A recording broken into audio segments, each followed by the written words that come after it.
الترغیب و ترہیب کے اندر حضرت ابو سعید خدری رضی اللہ تعالیٰ عنہ سے روایت ہے، فرماتے ہیں کہ میں نے رسول اللہ صلی اللہ علیہ وسلم کو یہ ارشاد فرماتے ہوئے سنا ہے کہ لیس عبد مؤمن یصلی فی لیلۃ فیہا الا کتب اللہ له 1500 حسنۃ بکل سجدۃ،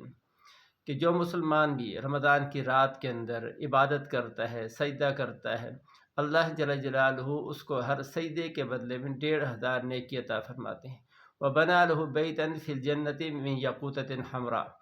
اور ہر سجدے کے بدلے میں جنت کے اندر سرخ یاقوت کا اس کو ایک محل اس کے لیے بنایا جاتا ہے،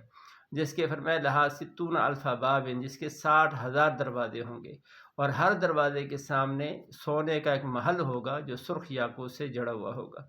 یہ تراویح کے ایک ایک سجدے پر اللہ تعالیٰ فرماتے ہیں 1500 نیکی،